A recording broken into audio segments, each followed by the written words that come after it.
ही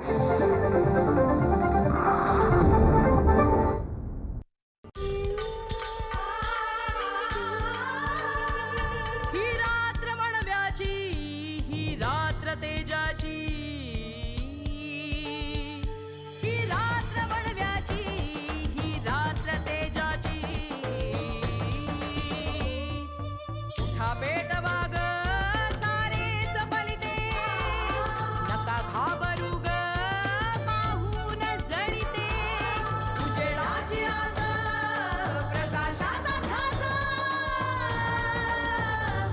ही रात्र बनव्याची, ही रात्र तेजाची. जरी संकटे चाल येती करुणी हो, जरी दुःख झरते नयना मधुनी हो, करा सामना त्या लढा संकटाशी. बदलेल सारे पुन्हा तूच उरशी हो. ही रात्र बनव्याची, ही रात्र तेजाची.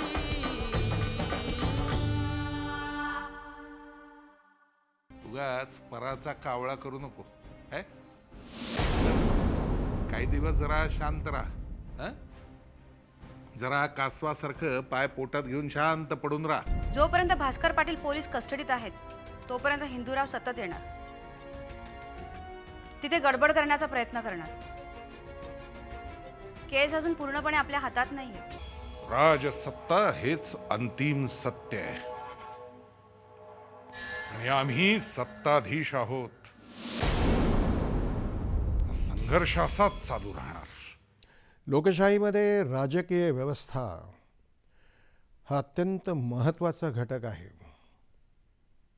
कारण जनतेने ही व्यवस्था निर्माण करण्यासाठी सगळ्या लोकप्रतिनिधींना निवडून दिलेलं असतं.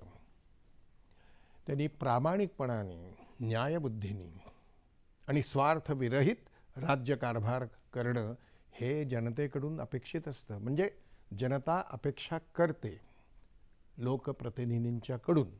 पण आपण निवडून दिलेले लोकप्रतिनिधी असे आहेत का? ते जनहितासाठी काम करतायत का हे बघणं ही जनतेचं सुद्धा कर्तव्य आहे. आपण व्यक्तिगत आयुष्यातल्या कारभाराकडे ज्या सावधगिरीने पाहत असतो, तसंच राजकीय व्यवस्थेचा कारभार सुद्धा सजगपणे बघायला आपण शिकलं पाहिजे. कारण दर 5 वर्षांनी निवडणुकांच्या माध्यमातून ही व्यवस्था आपणच प्रस्थापित करत असतो. आपली निवड चुकली तर 5 वर्षापर्यंत काहीही करता येत नाही आपल्याला. आणि 5 वर्ष हा फार मोठा कालावधी असतो मित्रांनो.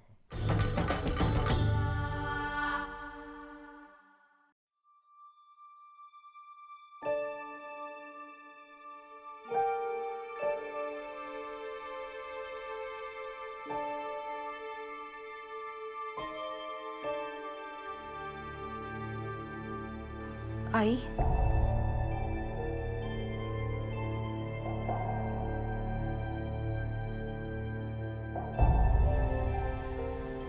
आई,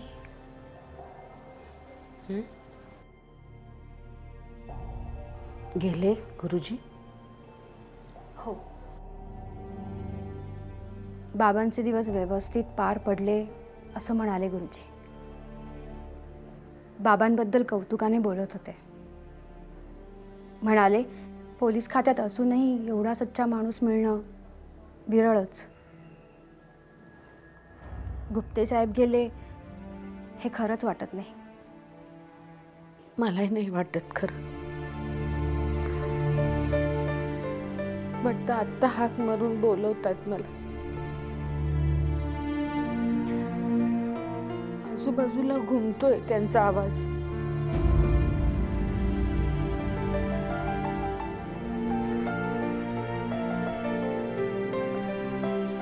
असे अचानक कसे गेले ग?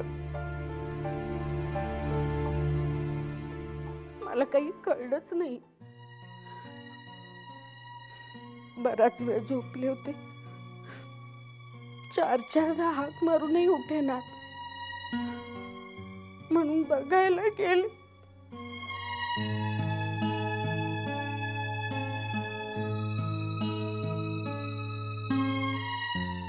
ताईचा फोन आला होता. ती व्यवस्थित सुखरूप पोचली आहे. आता आपल्यालाही निघायला हवं.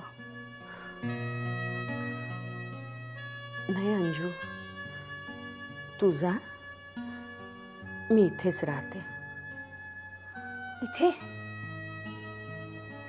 का? इथे एकटे राहून काय मिळणार आहे तुला? अगं एकटी कुठे मी, हे घर आहे ना आपलं, आणि कितीतरी आठवणी आहेत माझ्या सोबतीला.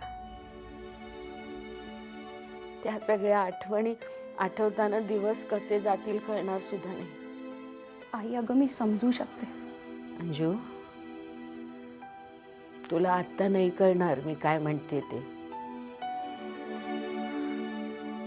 खूप वर्ष संसार केल्यानंतर आयुष्याच्या या टप्प्यावर आलीस ना, म्हणजे लक्षात येईल तुझ्या. तू खरंच नको माझी काळजी करूस. आणि उद्या काही लागलं तर मी फोन करेन ना तुला, मी तुझ्याकडेच येणार ना. आई प्लीज एवढं ऐक. तूच ऐक माझं, जरा समजून घे मला. मला इथेच राहू दे माझ्या आठवणींच्या सोबत. खरंच नको माझी काळजी करूस. ठीक आहे, जशी तुझी इच्छा.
काय बघतो काय असा भोसले?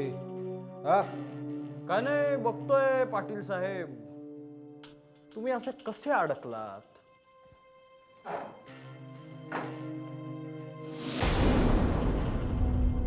नटवरलाल साहेबांची एवढी सेवा केली तुम्ही, ते जे काही म्हणतील ते सगळं ऐकलं. काय वेळ आली हो ही तुमच्यावर? पाटील साहेब, तुम्ही तोंडी स्टेटमेंट दिलंच आहे, आता लेखी द्या, म्हणजे तुम्ही एकटे अडकणार नाही.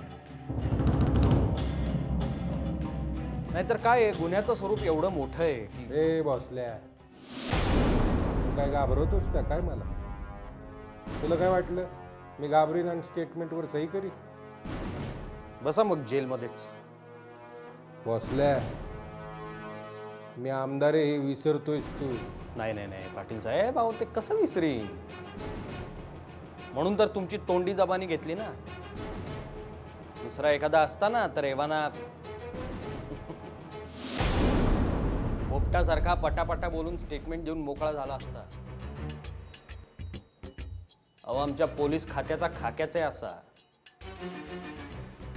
कुठलाही गुन्हेगार असो, 4 दिवसात गोगलगाय होते त्याची.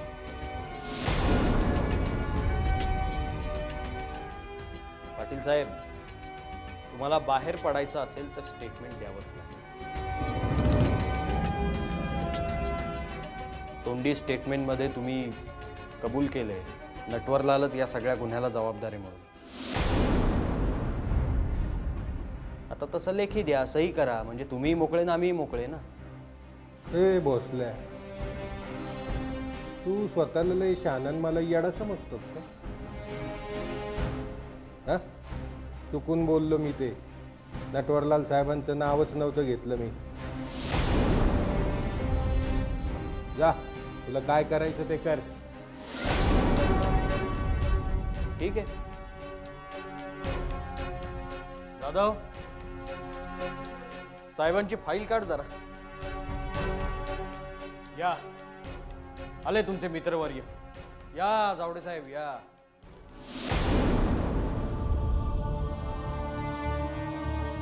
राम राम भास्करराव.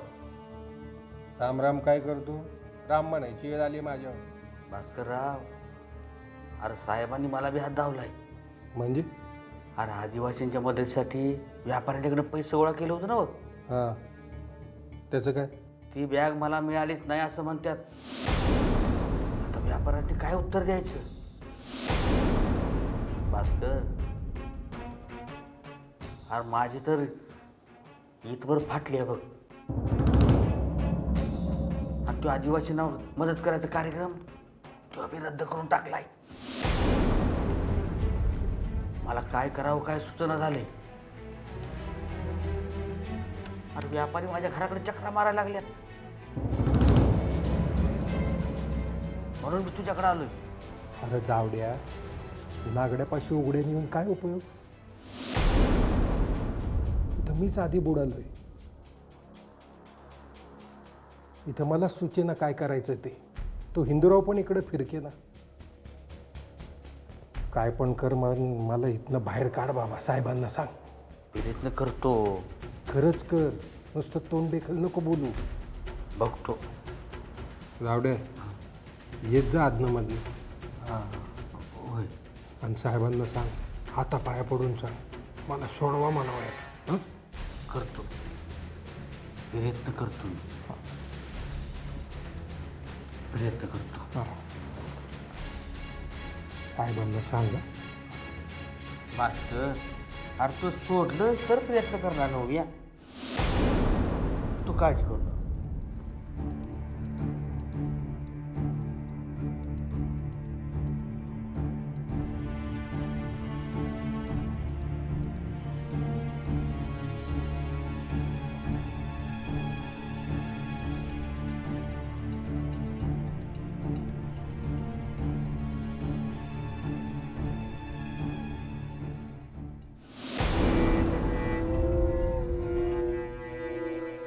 भोसले, भोसले.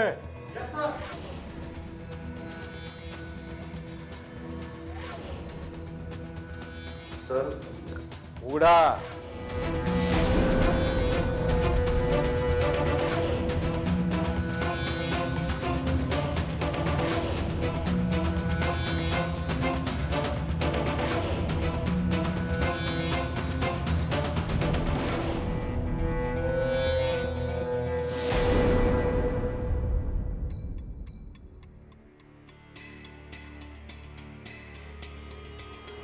बसा.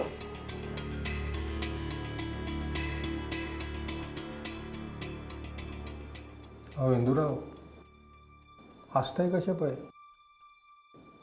माझं काय करायचं ठरवलंय? मला कधी काढणार आहेत ना? भास्कर, तुला इथं काहीही होणार नाही. पण एक गोष्ट लक्षात ठेवायची, जर काही वेडवाकडं स्टेटमेंट दिलं, त्यात साहेबांचं नाव आलं, तू सही केली आणि जामिनावर बाहेर आलास, तर बाहेर काहीही होऊ शकतं. म्हणजे मला सांगायचं ते मी सांगितलं. पुढचं तुझं तू ठरव. अहो इंदुराव, मी इथं सडतोय त्याचं तुम्हाला काहीच नाही.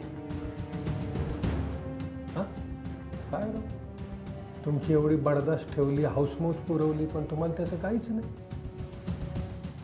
विसरलं तुम्ही सगळं. त्या गुप्तेबाईसमोर शिपूट घातलं तुम्ही. ठीक आहे, काय व्हायचं ते होऊ दे, माझं बरोबर दे. हे पहा, आम्ही सगळे प्रयत्न केले, पण त्या बाईनं तुम्हाला असं अडकवलं की साहेब सुद्धा काही करू शकणार नाहीत. आलं, मला लक्षात आलं बरं का हिंदूराव. झक मारली आणि तुमच्या सगळ्यांच्या शब्दावर इसंबून राहिलं. हे बघा, मी काय सांगितलं ना तेवढंच लक्षात ठेवा. जर का इथून बाहेर पडलात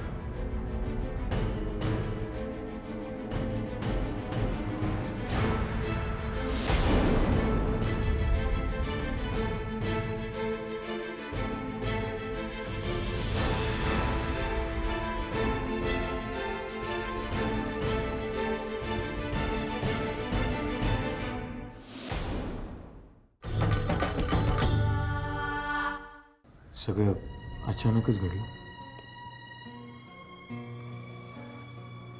मला बाकरेंनी सांगितलं तू तडकाफडकी घरी निघून गेलीस म्हणून. त्यांनीच तुझा नंबरही दिला होता मला. बरं, आई कशा आहेत आता? ती मनाला अजूनही स्वीकारायला तयार नाही आहे की बाबा नाही. मी तिला म्हणाले माझ्याबरोबरच, तर म्हणाली मी नाही येणार, इथेच राहणार आठवणींबरोबर.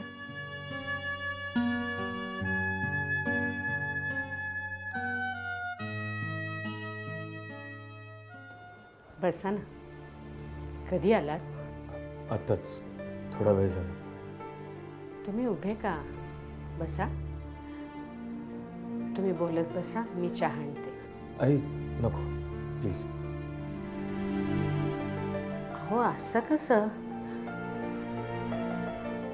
एवढे तुम्ही आलायत, मी आणते पटकन. आई खरंच नको प्लीज. ऐका ना माझं. त्याची खरंच काही गरज नाही. आई बस.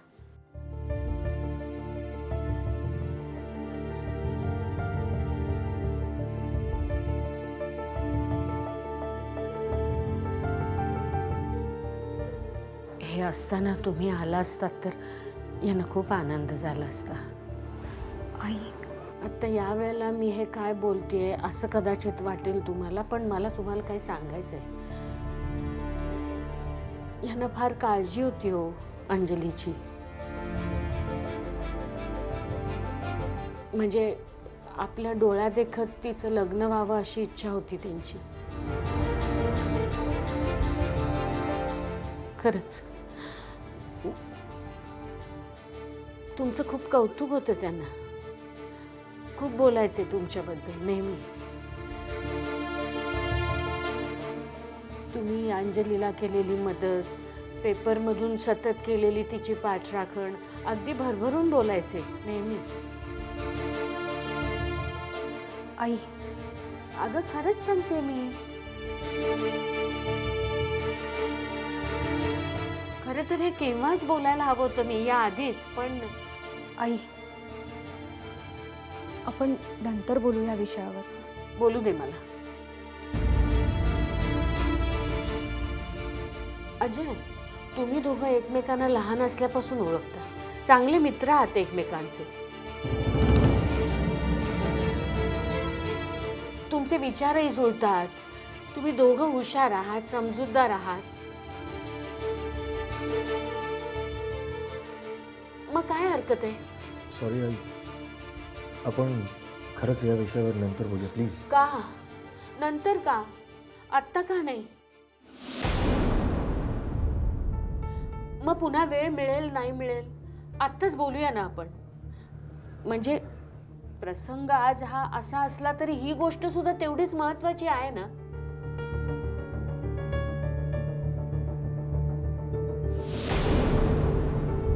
ॲक्च्युली मला कसं बोलावं तेच कळत नाही. पण तुम्ही अगदी मोकळेपणाने बोला, काही संकोच करू नका. बोला.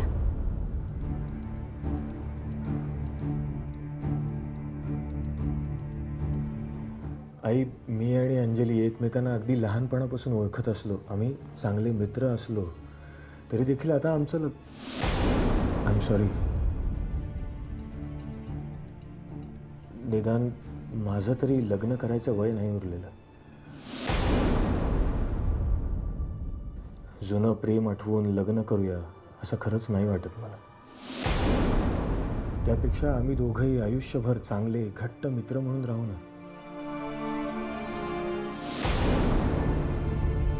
आणि ही मैत्री आयुष्यभर टिकेल, मी खात्री देतो ह्याची.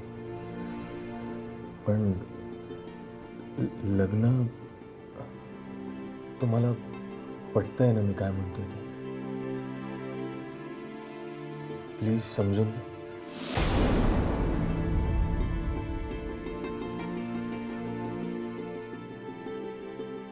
आमची खूप इच्छा होती हो, पण तुमचं काही वेगळं मत असू शकतं हे लक्षातच आलं नाही माझ्या.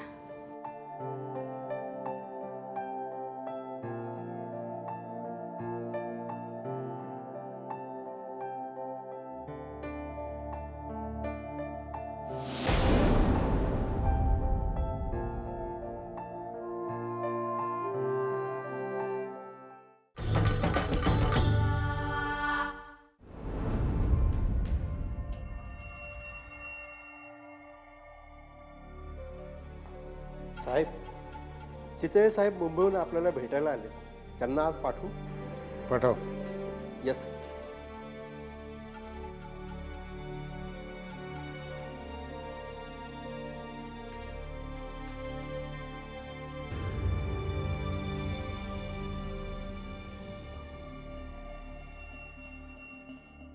Good morning sir.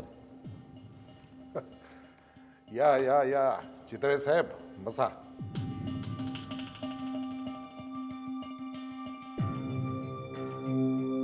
साहेब, परवा कॅबिनेटची मीटिंग संपल्यानंतर तुमचा निरोप मिळाला, पण मला सरांच्या बरोबर लगेच जायचं होतं दिल्लीला तातडीने. त्यामुळे ठीक आहे, ठीक आहे. काय चितळे साहेब, तुम्हाला CM साहेबांबरोबर दिल्लीला जावं लागणारच. त्याबद्दल आमचं काही म्हणणं नाही, पण इथं आमचेही काही शासकीय प्रशासकीय प्रश्न आहेत. त्याच्याहीकडे जरा लक्ष देत जा म्हणजे झालं. हो, आले लक्षात. काय चितळे साहेब, तुमच्या फार लवकर सगळ्या गोष्टी लक्षात येतात, फक्त त्याबद्दल हालचाल होत नाही. आणि झालीच तर ती तातडीनं होत नाही, एवढंच. चितळे साहेब, येस.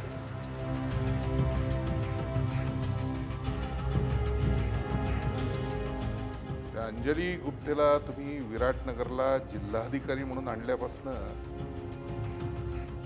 शासन आणि प्रशासन यांच्यामध्ये फारच विसंवाद निर्माण झालाय. सगळा मनमानी कारभार चाललाय.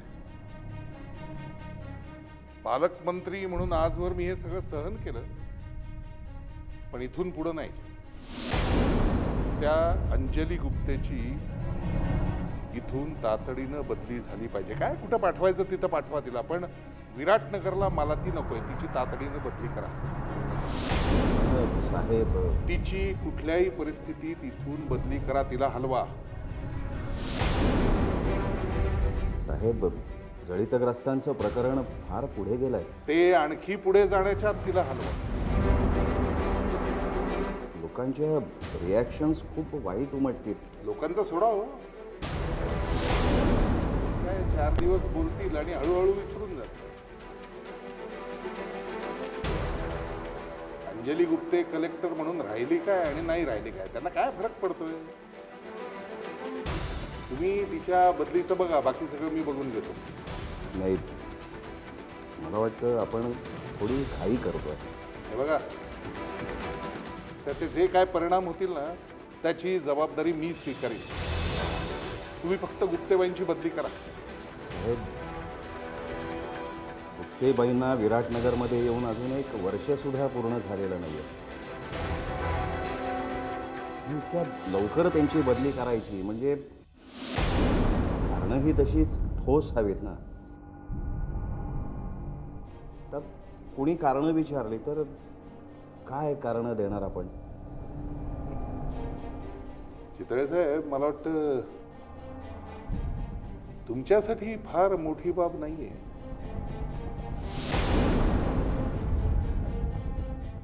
लोणचं मुरावं तसे मुरलेले आहात तुम्ही प्रशासकीय सेवेत. काय कारण दाखवायची ते तुम्ही ठरवा. मला रिझल्ट हवाय. ठीक आहे. जिल्ह्याचा पालकमंत्री आणि जिल्हाधिकारी यांच्यात सुसंवाद नसेल तर नुकसान जनतेचंच होणार ना. काही कामं रखडणार. शेवटी जनतेचं कल्याण हेच शासनाचं प्रशासनाचं अंतिम ध्येय असतं.